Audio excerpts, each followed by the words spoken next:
A very good evening. You're watching India Global. I'm Gauri Dwivedi. As always, we start the show with the top stories that we will be doing a deep dive on. First up, India gears up to send a delegation to 52 countries following Operation Sindoor as Pakistan turns to its all-weather friend China, even as we decode whether Operation Sindoor has become the catalyst for India's burgeoning military-industrial complex. India-US bilateral trade pact gains momentum. Commerce Minister Piyush Goyal holds talks with his US counterpart. COVID-19 seems to be on the rise yet again. Sudden spike in cases reported across several cities in Asia. India reports over 250 mild cases with no severity. Indian PhD student facing deportation wins an important legal battle. Priya Saxena wins a legal reprieve to remain in the US. And breakthroughs in the Russia-Ukraine war after Donald Trump spoke with Vladimir Putin. What happens next? We decode the peace treaty. How soon will it happen? Even as only tentative steps have been taken towards peace.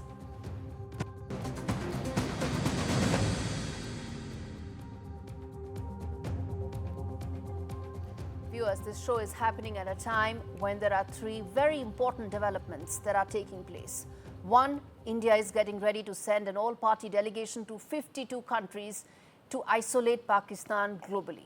Second, Pakistan has done what it does best, run out of options and go to its all-weather friend or best buddy China. And three, India is now at the cusp of a growing indigenous defense sector. In fact, has Operation Sindoor become an inflection point, a catalyst for the start of a deep, large industrial military complex in India? We decode that right here on India Global, and there's reason to believe just that. Why is it? First of all, it comes at a time when India's indigenous military system has been the real stars as far as Operation Sindoor is concerned. The reason why India trumped Pakistan so decisively was to a large extent due to its homegrown defense systems. Whether you take the drones, whether you take the air defense systems or the electronic warfare, or Indian prowess, all of it was on full display. And of course, the Pakistanis had Chinese defense equipment, which brings me to my second argument, which is that when you have these Chinese equipments, what really can happen or what all can go wrong. The Chinese defense export industry is worth $3.2 billion as per some statistics. Their recent performance will make many countries wary. Instead, some of the market could even gravitate towards India. In fact, China's defense exports have also witnessed a gradual but a very consistent decline, from 6.2% in 2015 to 2019 to about 5.9% in 22 to 24, and further to 5.8%. As per the latest SIPRI data, that is the Stockholm data that has come in, Chinese companies actually fare worse than their counterparts, whether it's in France or Russia or Britain or Germany or even South Korea. And in terms of order pipeline, they fare worse than most other countries. And this is even before Operation Sindoor showed just how substandard some of the Chinese equipment is. Well, viewers, nothing speaks like battlefield failure, doesn't it? And while there will be no takers, I would like to believe that there will be no takers for Chinese defense equipment that's unreliable in conflict, as Operation Sindoor just pointed out. And the third thing, there is the government push, a concerted policy push in India towards more focus on indigenous defense manufacturing, more acquisition, whether it's clearing of the 54,000 crore rupees of defense purchases or the additional emergency procurement to the tune of 40,000 crore rupees, all of it going to boost the Indian manufacturing. It could be public or it could be the private sector, burgeoning, growing and looking to respond to India's growing needs. Operation Sindoor achieved many firsts. Putting India's homegrown military tech for the world to see was just one among those big achievements. Turning attention now to the other important story that we are decoding, which is a possible breakthrough that could have been or seems to be on the horizon when it comes to the India-US trade pact. There's a critical push for economic diplomacy. India's Commerce Minister Piyush Goyal is in fact in Washington to fast-track the first phase of a long-anticipated trade pact with America. A breakthrough could be on the horizon. Which way would it go is something that remains to be seen. Which are those sectors where it will be most visible remains to be seen. Because at the end of the day, what we are looking at is a three-phase sort of a pact. In one first phase, it could be a very small, specific sectors that could be agreed upon. Vast sectors may be in the second phase, about 19 or 20 of them. And then it could be the third and the full-fledged trade pact that could be in place no sooner than maybe next year. But some thorny issues remain. Primary of that, of course, is the non-tariff barriers that Indian goods are subjected to when they go to America. What are these non-tariff barriers? Essentially, quality checks. Any good can be stopped by any country the moment you say it doesn't meet a quality check, doesn't it? And that is the big non-tariff barrier that most Indian goods are subjected to when they are in America. How do we get past that? Will those issues be addressed? Will that mean that India-US relationship will probably go to the next level after this trade pact is signed? Are some of the questions that we're going to try and put forth, and let's put that out, some of those big questions before we get in our guests to decode some of that.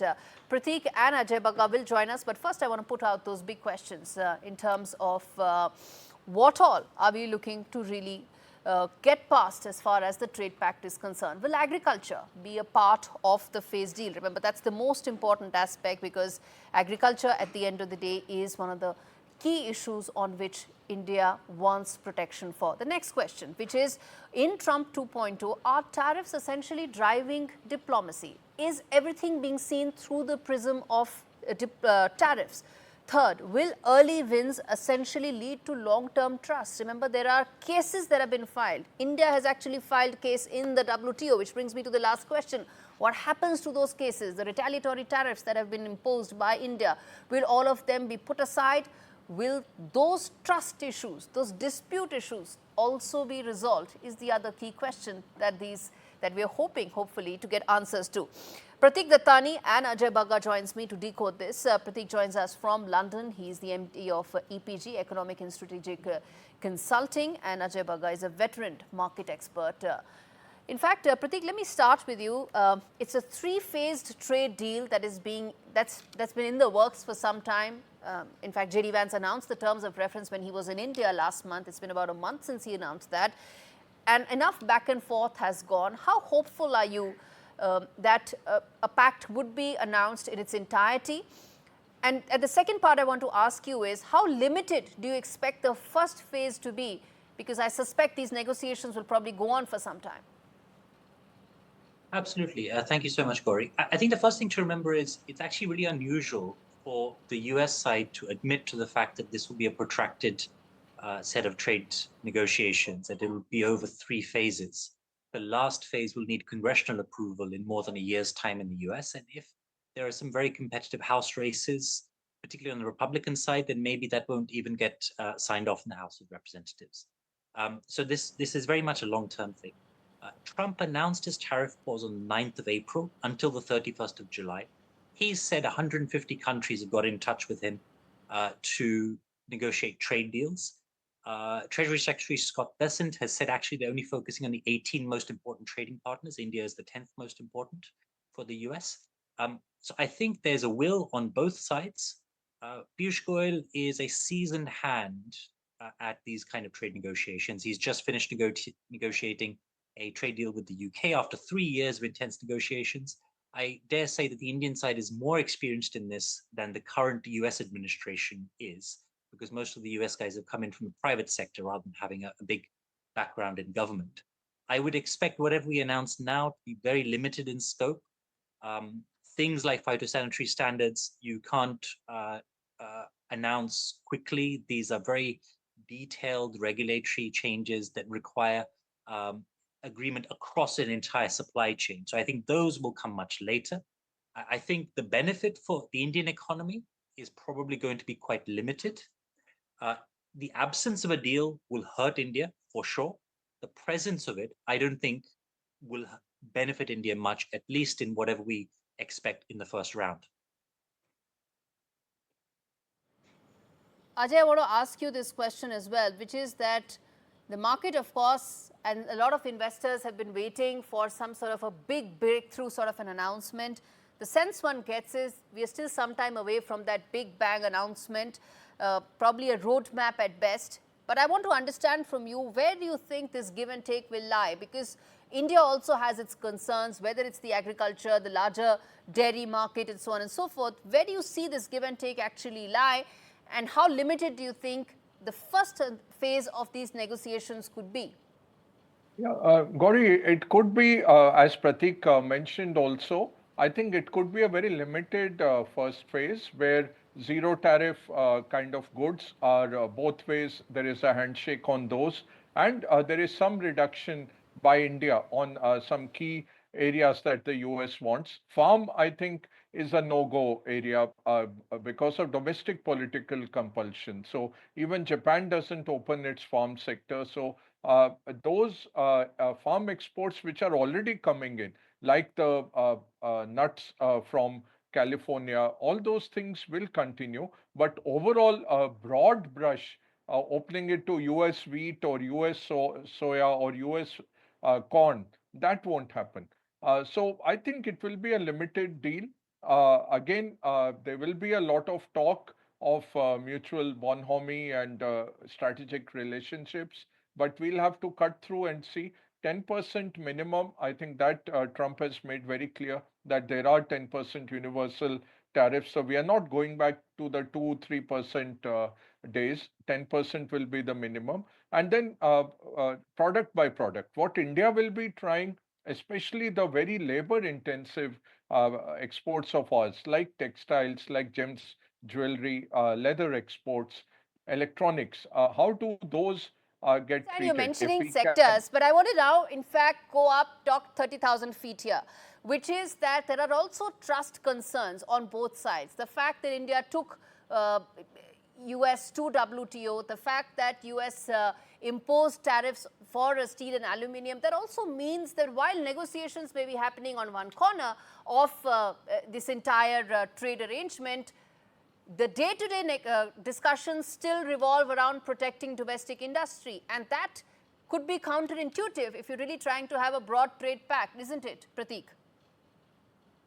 Yeah, absolutely. Actually, looking back several decades, the way the Japanese economy grew to what it is today is through protectionism. With the support from the US, the way the Korean economy grew is through protectionism. And India is at a different phase of economic development from the US. So it's all very well for Trump to say, remove all tariff barriers and non-tariff barriers. But that's because per capita income may be tens of thousands of dollars in the US and it's $2,500 in India. So India actually, for very sound economic reasons, needs some of those barriers in place. And you're right, there's these trust issues, but I think ultimately Trump is a deal maker and Piyush Goyal is extremely seasoned in this. I think if there's a deal to be had, these other WTO issues will fall by the wayside. Final question I want to ask you is, which is that while trade discussions are important, protecting domestic industry is equally important. What is the kind of upside that we're looking at? Because we sort of get so bogged down by the give and take, we forget the upside. What's the upside that we are talking about here if this trade pact goes through sooner than we expect? Sure. So the US is India's most valued trading partner, $40 billion plus in trade. So for India to be able to increase its exports is really, really important. The baseline for tariffs, as Ajay also said, is going to be 10%. So for export-oriented industries from India, where they're labor-intensive and margins are really low, that 10% will still make a big difference as to whether those companies still want to export to the US to the same extent. For final goods and intermediate goods where labor intensity is much lower and profit margins are much higher, Yes. that's where I think India stands to gain the most. And I think that's where India also wants to move towards as well. So agriculture is a no-go, absolutely, like Ajay said, but where Yes. there's more IP, there's more know-how, that's where India wants to move its economy as well. Indeed. We leave it there. Thank you so much, gentlemen, for joining me on India Global. And as we await the final announcement, well, bottom line, viewers, is that tariff is a lever that Donald Trump uses all too often. But let's be clear, the trade deal is as much of interest to the US as it is for India, simply because India offers a large market. There are also geopolitical concerns and tensions, ensuring that all of American trading and business interests should not be locked into China, but they want alternate supply chains. India provides that.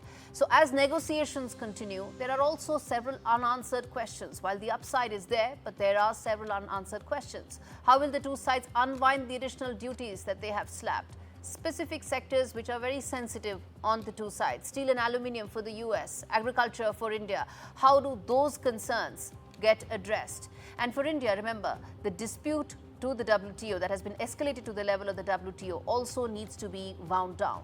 Then there are instances when Donald Trump has made comments that don't add up. Comment around India's zero tariffs offer add to the frustration of trade negotiators on both sides. And last and most important question, will this actually lead to a more evolved US-India relationship? What will that be? The shape of that, the contours of that?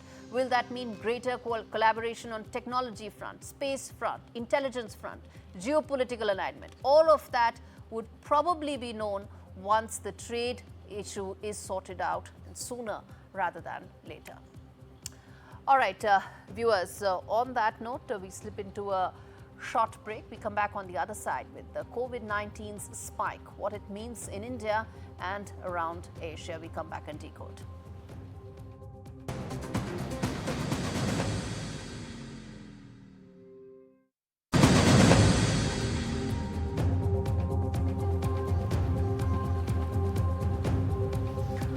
Well, viewers, COVID-19 has once again made a resurgence. Believe it or not, 5 years since we started talking about COVID, there has been lockdowns. Well, we are talking about it all over again. Unfortunately, cases have spiked in Asia and so in India as well. 164 new cases have been reported since 12th of May, with Kerala reporting the highest at 69. And Singapore, Hong Kong are experiencing fresh waves, while in India, symptoms remain mild. There's no cause for alarm. But what is it that we should be bracing ourselves for? What has been the learnings from COVID that we need to keep in mind and ensure that going forward, in terms of our public health responses, India is better prepared? To talk on that, I want to quickly now get in Dr. Arjun Dang, who is the CEO of Dr. Dang's lab, to understand from him what is it that we should be looking at. Dr. Dang, explain to us that when you talk about this COVID spike that has come in parts of Asia, including in India, what is it that we should be looking at and be prepared for? Thank you, Gauri. Unfortunately, it does feel like deja vu, like you said 5 years back. But the only difference I would say is that we are a lot more wiser today. Today, we are, of course, better prepared to handle the situation in case it escalates to that extent. And the cases also that we've seen rise in Southeast Asia have been mostly attributed to JN1, that is a sub-lineage of the Omicron variant of the COVID-19 virus. That is also known as Pirola, and it is the BA2.86 variant. Now, what we must be careful of is that the virus has mutated. It has certain spike proteins using which it mutates and gets stronger and also more transmissible. Luckily and fortunately, the couple of hundred cases that we have in India right now have not been severe and have been easily managed. But of course, moving forward, I think it is time to be extremely watchful and vigilant. I think from a public perspective, what all of us practiced last time was precision public health measures, and we have to do the absolute same. From a central or a government or a state government perspective, I think preparedness is key. I think the recent meeting also that the government had, there was a lot of talk about being prepared, not only from a healthcare infrastructure perspective, but also more importantly from a surveillance perspective, so that we can know exactly what is happening with our ear very close to the ground and take actions at the right time. and obviously have guidelines to guide the broad public as well. Okay, so just an update. Mumbai's 2 COVID-linked deaths have been attributed to comorbidities, not the virus itself. So, Dr. Dang, we're going to speak again. Hopefully, we will only continue to speak about mild symptoms and India's preparedness, not anything untoward. But with COVID, unfortunately, it brings horrific memories. Viewers, in fact, on that note, I'm going to shift focus and get you an exclusive conversation that my colleague Vasudha Venugopal had with Jay Panda, one of the 7 leaders who will be leading one of the delegations to the 52 countries that India will hold dialogue with after Operation Sindoor. Effort and motive is clear: to isolate Pakistan. How will we do that? Jay Panda tells you in this exclusive report. Listen in. Mr. Panda, how do you see the significance of this diplomatic exercise, specifically with regard to Saudi Arabia? Because this is the part of the world that the Prime Minister's worked really hard on to increase our outreach. It's an important country when it comes to bilateral relations, trade, and also their influence on geopolitics and Islamic nations. How do you signify the importance of this outreach? This is a very important part of an ongoing reset. You know, we've been suffering from cross-border terrorism sponsored by Pakistan for now nearly 80 years. The world is against terrorism, and everybody knows that Pakistan is the epicenter of terror. I mean, it's not just India. If you look at 9/11, if you look at attacks in UK and other places, they all know that. But the fact is that while we are continually facing the brunt of these perfidies by Pakistan, other nations may not have that level of bandwidth because, you know, they have other issues going on. There's a war in Europe. There's a war in Middle East. There is a trade reset that's happening all over the world. Now, what has happened is this new normal that has been defined by the Modi government has a military component to it. And now Pakistan, especially its army, has been made to pay a very costly price. There is a reset in the perspective of how people look at it. So, for example, Pakistan's nuclear blackmail. In a series of events, starting from the surgical strikes, then with Balakot airstrike, and now this time, the Modi government has redefined and has made it very clear that, you know, there is a very big distance between retaliating and going anywhere near the nuclear threshold, and Pakistan must be made to pay that price. So that has been reset. But modern conflicts are not just about the battlefield. It's also about the narrative. And so while the Prime Minister himself has done a phenomenal job for more than a decade, he has tirelessly slogged, gone to dozens of countries, built rapport with the top leadership of all the major countries. This needs to be now taken forward further. Right. And so these delegations that are going out, are multi-party. And also we have not just politicians, but all domain experts, like in the team that I'm going on. There is, there are very senior leaders like Ghulam Nabi Azad, there's Nishikant Dubey, there's Asaduddin Owaisi. All right, on that note, I'm going to slip into a short break. Come back on the other side. Talk more about Priya Saxena, the Indian PhD student who's got a big reprieve after the Trump administration wanted to send her back for a petty traffic offense. We come back and talk more on that.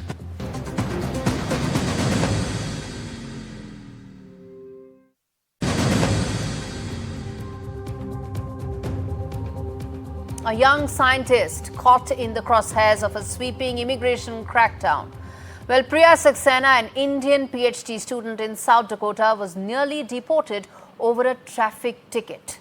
Well, in April, the Department of Homeland Security cancelled her valid student visa, citing a criminal record for failing to stop an emergency vehicle in 2021, a citation she paid in full. Without warning, her service record was deleted, jeopardizing her graduation as well as her legal status. But Saxena fought back. She sued the Trump administration, winning a legal reprieve just in time. And last weekend, she walked across the stage, earning her doctorate in chemical and biological engineering. And this week, a federal judge blocked DHS from arresting or detaining her, slamming the government instead. The case, viewers, shines a light on a troubling trend. The Trump administration has revoked thousands of student visas, citing most minor of the infractions. And Priya Saxena's story is just one in a sea of legal residents that have been swept up by a hardline immigration agenda. Now, what does this mean? Is this some sort of a benchmark that has been set, a precedent as to how some of the other Indian students can now take on some of these illogical decisions by Trump 2.0. To talk on that, Irina Zuckerman joins me, who's an international immigration and national security lawyer.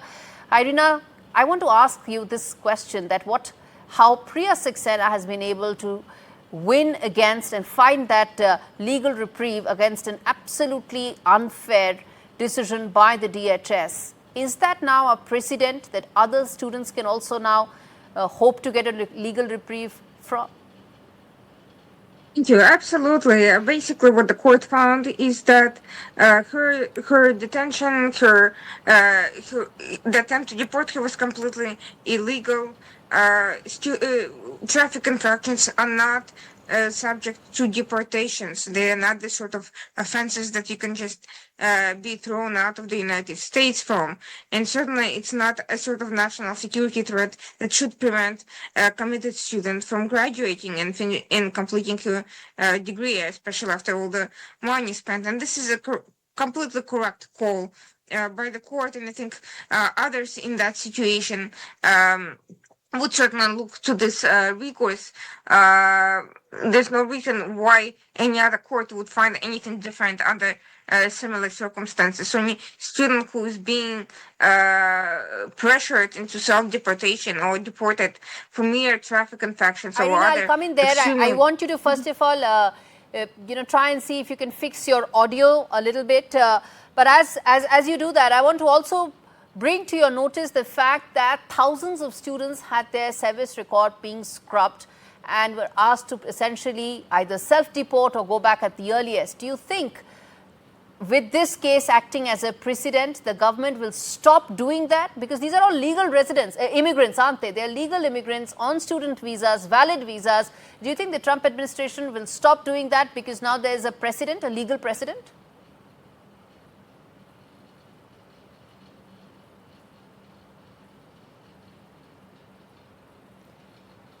Irina, can you hear me? Yes, I can hear you.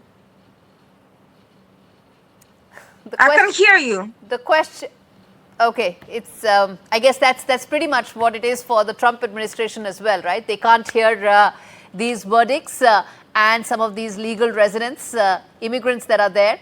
And the question I was asking was, will the government now stop scrubbing service records of students on valid student visas? Don't think so. I think that they're trying very hard to see what sticks. The fact that this particular student chose to challenge the administration is a setback for them, but that doesn't mean that they're not going to start to continue this against on the chance that other students will be too afraid to challenge the administration or will not have the means to take the matter to court. Some of these litigation matters could be pricey, and depending on the student situation, it could be a financial challenge as well. Let's leave it there, Irina. Thanks much for joining me from Washington, D.C. Hopefully, we'll be able to get that audio line better next time around. Shifting focus now to the other big story that we are tracking, which is the Russia-Ukraine war. 1100 days, the war continues, but is there some sort of a peace breakthrough? That's exactly what we are talking. A war-weary world watches as the ground beneath Ukraine shifts once again. President Zelensky finds himself increasingly on the margins. There's been a 2-hour call that's taken place between Putin and Trump, and peace talks have been declared between Russia and Ukraine that will start immediately. But what he didn't say speaks volumes. The fact that Zelensky was, of course, not on the table. Listen in what Donald Trump said. Of course I did. I talked to him about it. I said, when are we going to end this, Vladimir? I know him for a long time now. I said, when are we going to end this bloodshed, this bloodbath? It's a bloodbath. And I do believe he wants to end it. Despite Donald Trump's bold promises of a ceasefire and the Vatican offering to, in fact, host these talks, Russia still demands more than just peace. In fact, it's hinting at some sort of territorial concessions and quote-unquote root causes as far as what the war has been all about. Well, as far as Zelensky is concerned, he's demanding that there should be some sort of a trust from Kremlin and ensure that it lasts. I want to play out what Zelensky said, and then we come back and decode this in detail. Якщо Росія ставить умови виводити наші війська з нашої ж землі, значить вони не хочуть, щоб було припинення вогню і не хочуть, щоб війна закінчилась. Тому що вони чітко розуміють, що Україна не буде цього робити.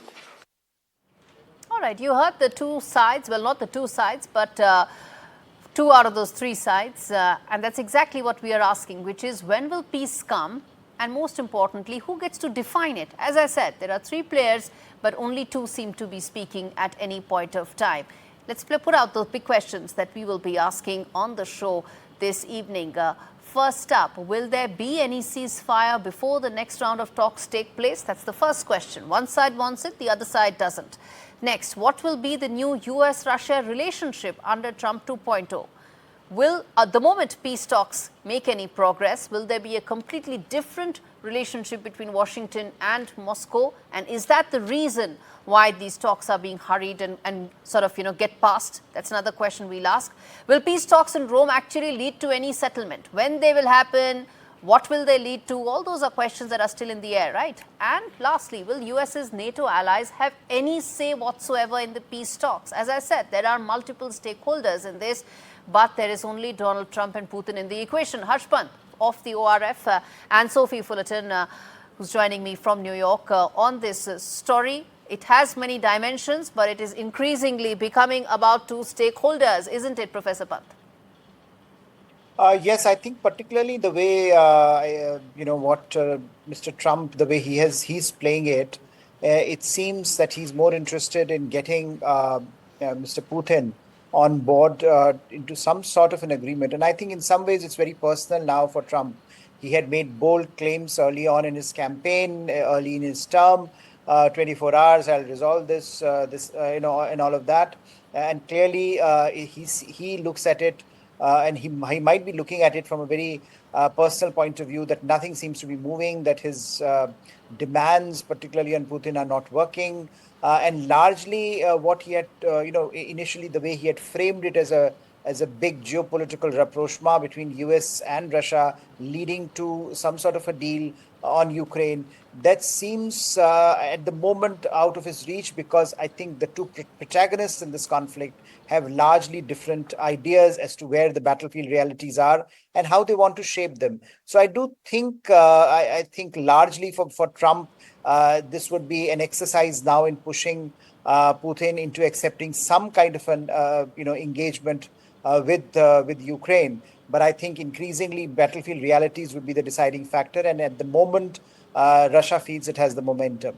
All right, Sophie, there seem to be as many questions as we did before that phone call actually took place, except for the fact that two out of those three stakeholders seem to be on the same page that peace is needed. When that will happen, how that will happen, who all will be part of those peace talks, none of that is clear. Even the fact that timeline, while those conversations may have been very fruitful and positive, there is no word as far as timeline is concerned. So the question is, Sophie, some would say that Putin seems to be getting very good end of this engagement, and the raw end of the stick may be going to the other stakeholders. I would agree. I would say that Putin does want to end this war, but he wants to end it on his own terms, meaning that removal of Russia in specific areas or Ukraine moving more towards the West. He's not going to end it until Putin gets what Putin wants. I see that Trump and Putin continue to have a good working and personal relationship. We saw even in these 2-hour phone calls that Putin asked about Trump's children. So it shows more of this personal relationship that Putin wants to continue even if this war ends, because he sees that US-Russian relations could really move more towards his favor in the future. And that's what Russia wants, for legitimacy on the world stage and for their own domestic and foreign policy advancements that they feel like they can't win without some type of US legitimacy. Mm-hmm. Professor Pant, which brings me to ask you this, that it almost looks like this peace formula is a stumbling block before a larger, expansive US-Russia relationship takes over. And that will be primarily on trade, on business, on aligned economic opportunities. Is that the sense you get? Yes, I think for both sides, it seems that they would quickly come to bilateral engagement rather than talk about this nasty business of Ukraine. But unfortunately, that's the reality both of them face. But Trump had talked about Ukraine being this issue being resolved very quickly. He has been unable to do it. Putin would also like to move quickly to the table with the Americans sitting side by side, discussing global politics, making himself a global leader, appearing to be a global leader. So I think for him also, it's a question of resolving this conflict. But again, I think, as was mentioned earlier, he would like to be on his terms because clearly he has a domestic audience to showcase that some kind of victory is achieved. I mean, the reality is that Russians are losing their lives in record numbers. The reality is that Russian economy is faltering. The long-term challenges are huge. But for someone like Putin, that's not important. A victory on the battlefield, perceived though it be, that would be an important marker. So I think bilaterally he would want to sit with Trump as quickly as possible, but Ukraine keeps on coming in between. Indeed. In fact, what the Trump tweet that came out, the message on his Truth Social platform very clearly said Russia wants to do large-scale trade with the US when this catastrophic bloodbath is over, and I agree. There is tremendous opportunity for Russia to create massive amounts of jobs and wealth. Its potential is unlimited. So at the end of the day, it's trade, trade, trade, trade. That's essentially how Trump 2.0 views all relationships in the world, which brings me to also ask at the same time, Sophie, the fact that how soon do you see this actually now taking place? While no timeline has been announced, but the fact that both leaders seem to be on the same page, they've come out with these grandstanding in terms of the announcements. How soon do you think a possible peace arrangement framework could be thrashed out? I do believe that the Trump administration is getting quite frustrated with Putin, even if it's silently. As was mentioned, there was this idea or argument on the Trump side that Trump would be able to get this finished in 24 hours. And he hasn't been able to have the specific type of foreign policy wins that he needs to bring back to his own domestic base. So I would argue that Putin does want to see some type of movement more towards what Trump wants. And what Trump wants is more of peace within this. But then I would also argue that we're not going to see any type of movement, and we'll continue to see this type of stalemate until Putin gets what Putin wants. I do think it's also very interesting that Trump is now backtracking in what he said in relation to meeting with Putin one-on-one.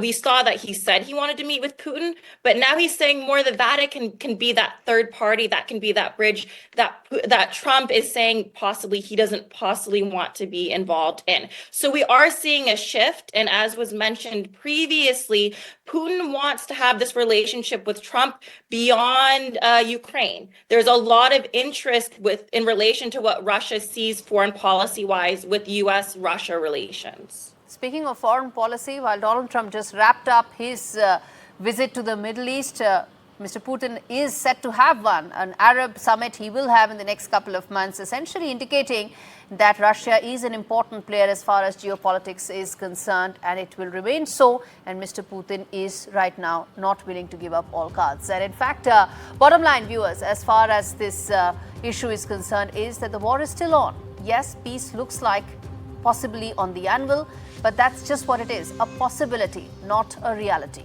Why? Well, no timeline has been mentioned. When the talks will start? Will there be a ceasefire during those talks? And most importantly, will Zelensky and the entire or most of the EU leaders be in the picture or have any role to play whatsoever? The war is being seen as a stumbling block to a larger US-Russia relationship with trade as its fulcrum. And to get to that, a ceasefire, a peace negotiation needs to be finalized. And I think that's the only thing that's driving Donald Trump here. But as far as Mr. Putin is concerned, what's driving him is greater military victory to have more leverage on the table. Who has the cards is really the million-dollar question.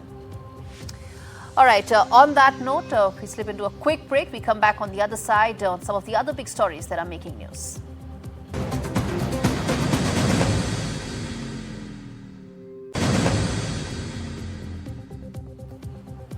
It's time to get you the quick takes on the show. First up, Trump administration has struck again, cutting another $60 million in federal grants to Harvard University. The reason? What officials call a failure to address anti-Semitism. But critics say it's about something much bigger, which is power, politics, and the future of academic freedom. The Department of Health and Human Services confirmed the funding termination today, citing what it called discrimination on the campus. In fact, this brings the total frozen funds to over $2.2 billion. President Trump has accused Harvard of tolerating hate in the name of protest after pro-Palestinian demonstrations rocked campuses nationwide. But students insist they are speaking out against war, not religion. Meanwhile, Education Secretary has said that she's made a mockery of higher education and should rely on its own endowment, not taxpayers. Harvard is now suing the administration, calling this a direct assault on the First Amendment. But as billions hang in the balance, one of America's oldest institutions finds itself at war, not just over money, but over meaning. Quick take number 2. Tensions in West Asia are flaring once again as Iran has delivered a resounding no to U.S. demands. The Islamic Republic says it will stop enriching uranium no matter what Washington says. Iranian Foreign Minister has declared that uranium enrichment is a sovereign right protected under international law, and Iran will persist regardless of how talks unfold. The U.S. insists otherwise. Special Envoy Steve Witkoff calls any enrichment a red line, raising fears of potential weaponization and threatening to derail ongoing nuclear talks. It's not just Iraq. Deputy Minister has also warned that if Washington would not budge, the negotiations are in fact doomed. Yet both sides still plan to meet in Rome for a critical 5th round. The IAEA confirms Iran's enriched uranium stockpile is in fact growing. Tehran says it's for peace, but with trust hardening and being at an all-time low, remains to be seen whether diplomacy is running out of time. Just a few weeks after it was hit by a major power blackout, Spain has now been struck by a nationwide phone network outage. As per reports, emergency services in a number of regions had to be provided as new telephone numbers had to be given for those in need after phone lines collapsed following network upgrades by Telefonica. Spanish media reports suggest that landline telephones were the worst affected, but all voice services by Telefonica appear to have been affected to some extent. The blackouts a few weeks ago had brought chaos and heavy financial damage to the country. And the voice of Saturday night football is falling silent as Gary Lineker, the face of football on British television for a quarter of a century, is walking away from BBC. His final match of the day airing this Sunday. The decision follows a storm of controversy after he reposted a video critical of Zionism, sparking accusations of anti-Semitism. Despite a swift apology, the damage was done. Sources say the former England striker accepted his position had become untenable. The BBC, already under fire for its handling of impartiality, accepted his resignation in what insiders call a heartbreaking end to a legendary broadcasting career. At 64, he exits with dignity, refusing to let the BBC become further engulfed in controversy, but not retreating from activism. Those close to him say he will now speak freely, no longer bound by impartiality rules. One of football's most familiar voices, silenced not by age, but by outrage. Well, as we wrap things up, we're going to end this show with a very interesting update that's coming in, and a development which has actually left scientists scratching their heads after some strange footage from a remote island in Panama. Cameras meant to study clever capuchin monkeys and their tools caught something more bizarre. Well, monkey kidnappings between 2022 and 2023. So you have two sets of monkeys kidnapping each other's babies. Why? Well, scientists have no answers to that.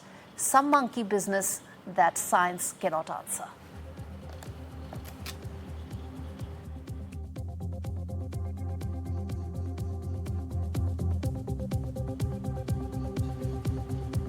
With that, it's a wrap on this edition of India Global. Thanks so much for watching.